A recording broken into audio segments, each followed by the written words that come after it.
actually do this weekly. Weekly? So every week I'm at a different con. These creative individuals bring our favorite characters into the real world. You're not only going to do pattern making and sewing, you may have to know painting techniques, to know molding techniques, sculpting techniques. Don't be afraid to try techniques that come from other domains. Welcome to WatchMojo.com, and today we're counting down our picks for the top 10 famous cosplayers.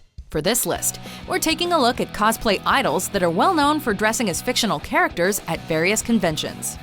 Number 10.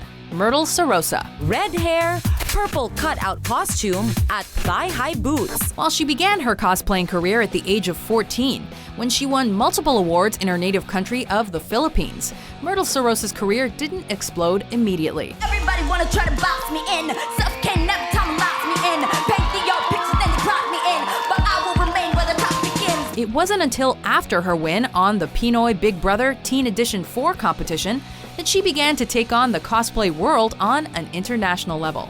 Since then, Sarrosa has moved from just cosplaying to helping others with their own cosplays by becoming the judge of iCosplay, the first cosplay competition in the Philippines. Not yet convinced of her cosplay cred, she also is the official anime jockey for Hero TV, a Filipino network that hosts Filipino-dubbed Japanese anime. Okay guys, I hope you guys learned a lot from our very special guest, Sarah Limboy, because I did and I really had fun, and now I look and feel like a doll.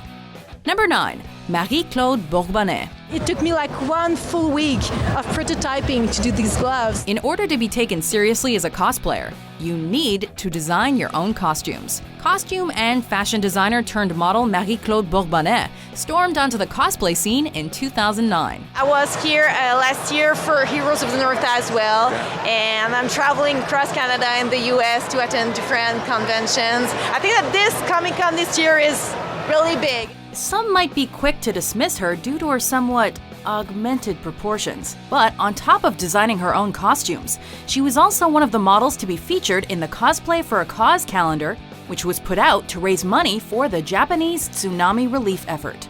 And hey, she's perfect for a true-to-the-comics Power Girl rendition. So I'm just curious, where do you see yourself then in 5 years? Oh my God, I hope that I will still be doing costumes. Maybe it could be costumes for movies, who knows? Number 8. Meagan Marie.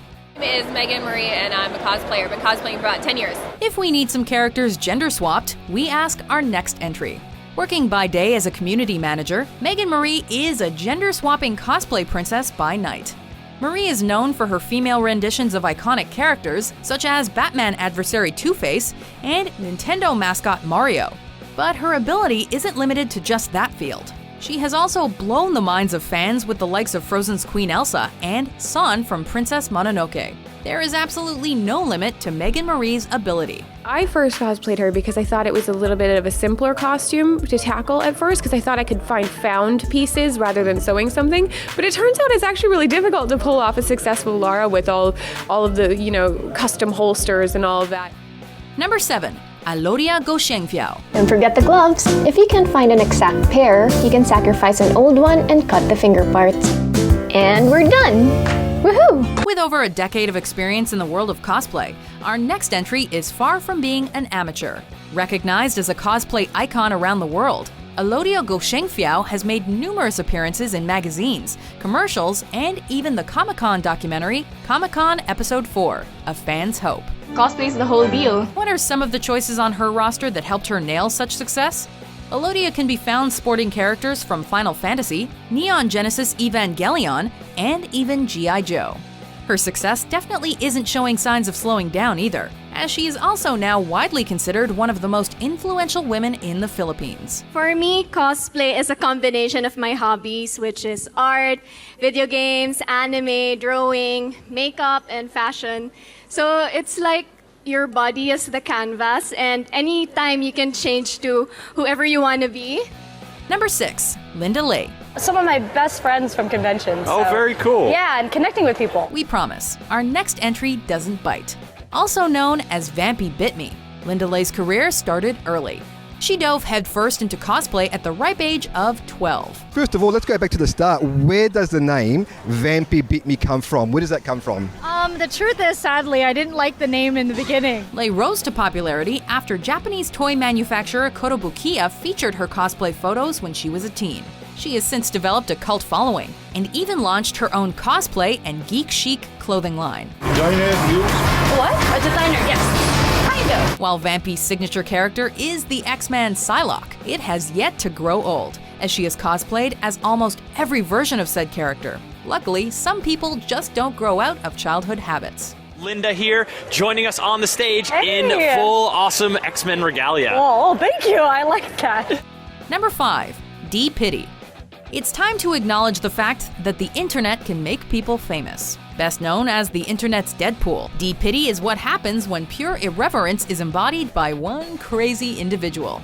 While he's kept his real identity anonymous, D-Piddy has since pushed the popularity of Deadpool to an all-time high, making fans go absolutely crazy for the character. He's also secured a following like no other, with fans worldwide waiting for his next convention antics video to be released. Number 4. Lisa Lu Hu. I'm Mad Moxie from the original Borderlands. Our 4th place performer shows just how much exposure an amateur can gain. A newcomer to the cosplay world, Lisa Rosenberg began parading in costume in 2012. She made national headlines with her cosplay of Frozen's Princess Anna, being mentioned by name by both Disney and Time magazine as proof of the film's overwhelming popularity.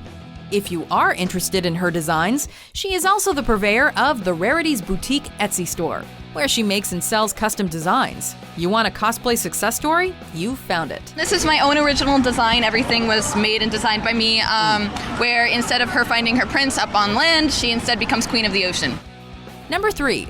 Spiral Cats. 아직도 꿈꾸고 있는 것 같아요. 사실 아직 시간이 안 나서 모호한데. Sometimes the only way you can make cosplaying better is with a team. Composed of South Korean cosplayers Tasha, Do-Re-Mi, and Seoul, the Spiral Cats are a common sight at many conventions. Stylized similarly to a K-pop group, the Spiral Cats instead recreate iconic characters and images from various manga and comics. By far one of South Korea's most popular exports, the Spiral Cats' work astonishes cosplay fans around the world. Want a recreation of your favorite anime? Spiral Cats have you covered. 저는 사실 얼굴이 한국에서도 니다리를 되게 닮았다는 말을 많이 들었어요. 이 코스프레 했을 때 유저분들 반응이 가장 좋아서. Number 2.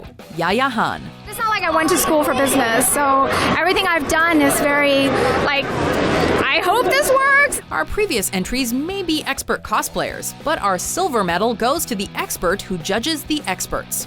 Initially discovering cosplaying at Anime Expo in 1999, Yaya Han has come a long way from her roots. A frequent judge at cosplay competitions around the world, Han has even broken into the world of television with frequent appearances on King of the Nerds, as well as being featured on Sci-Fi's Heroes of Cosplay. While I'm trying to decide if I should wear Baroness for Ottawa, Han is also considered a cosplaying pioneer for her endless line of costumes. If you need inspiration for your next design, you don't have to look very far. my biggest tip for beginning cosplayers is do your research, take advantage of all the resources out there, talk to the people that have made costumes before you, Google how other people have made a costume that you want to make, right? So you can see what materials they use, what techniques they use, and how it turned out. Before we cosplay as our top pick, here are some honorable mentions.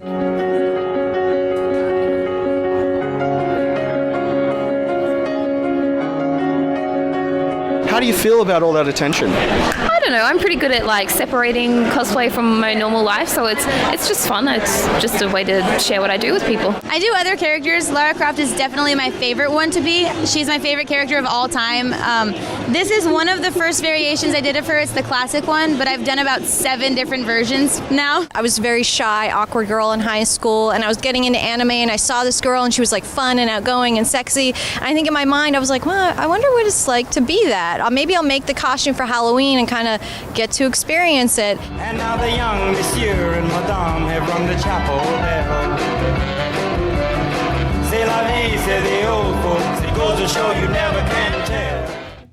Number 1. Jessica Nigri. This is like the Super Bowl. of cosplay. I like coming here.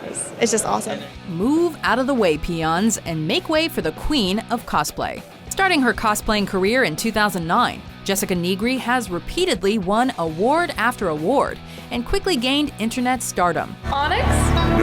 Yes, queen. I have to kill you now. Cool.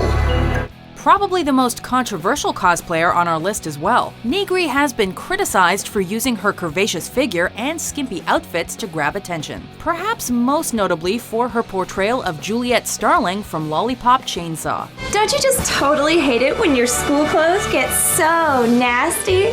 Despite this, or perhaps because of it, Nigri's popularity has only skyrocketed, to the point that she was hired by the likes of Ubisoft and Katyuska Games as an official spokesperson. Sometimes being risque pays off. It's almost better if you do the cosplay promotion because you really you really step into the shoes of that character and you really have to kind of pay attention to what you say. You gotta make sure you're representing the company well and you gotta really sell it to the fans. Right. Do you agree with our list? Who's your favorite cosplayer?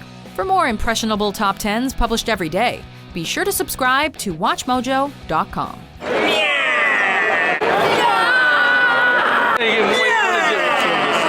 Just